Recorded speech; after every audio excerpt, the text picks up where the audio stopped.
In the day's other headlines, President Biden moved closer to clinching the Democratic presidential nomination overnight. He won the Hawaii caucuses with 66% of the vote, but the choice of uncommitted received 29%. The president still needs a little over 400 delegates to wrap up the nomination. A move to bar access to TikTok headed to the House floor today after a strong show of support in committee. The vote was 50-0 to make the Chinese firm ByteDance sell off the video sharing app or see it banned. The bill also allows for denying access to a foreign-owned app that is deemed a danger to national security. TikTok denies that it poses any danger to U.S. users. In the Middle East, ceasefire talks in Cairo are now on hold, with little chance of a deal before the Muslim holy month of Ramadan starts. Hamas blamed Israel today for refusing to accept a permanent ceasefire and withdrawal from Gaza. But Israeli Prime Minister Benjamin Netanyahu told a military graduation ceremony today that the offensive will not stop. Today I want to tell you in clear words, the IDF will continue to operate against all Hamas battalions all over the Gaza Strip, and this includes Rafah, the last stronghold of Hamas. Whoever tells us not to operate in Rafah tells us to lose the war, and that will not happen. Meantime, Jordan, the U.S., and other countries airdropped more humanitarian supplies into northern Gaza, but relief workers said it's still only a fraction of what's actually needed.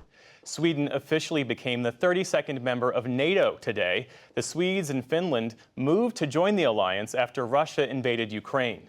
Today, the Swedish Prime Minister handed over final documents to Secretary of State Antony Blinken in Washington. The papers were officially deposited into a special vault. Here at home, a jury in Michigan heard opening statements in the involuntary manslaughter trial of James Crumbley. His teenage son killed 4 high school classmates in 2021. Today, the father listened as prosecutors noted he bought the handgun used in the shootings. The defense argued he had no way of knowing his son's intent. James Crumbley bought that gun that his son used to kill as a gift for his son 4 days before the attack. James Crumbley failed to secure that gun in a way to prevent his son from accessing it. The prosecution alleges that James Crumbley had knowledge that his son could and would hurt other people, and that he failed to protect those people, that he failed to take steps to protect others. And ladies and gentlemen, that simply is not true. The shooter's mother, Jennifer Crumbley, was found guilty of the same charges last month.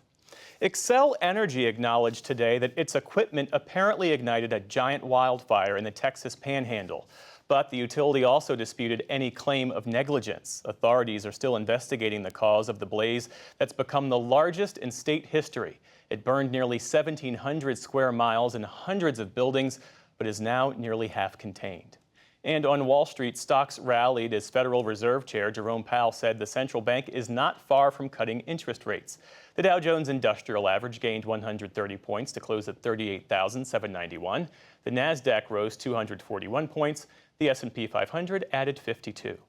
And 29-year-old sailor Cole Brower has become the first American woman to complete a solo race around the world. She stood on her 40-foot-long sailboat gliding into a Spanish port early today after setting sail from the same spot 130 days ago.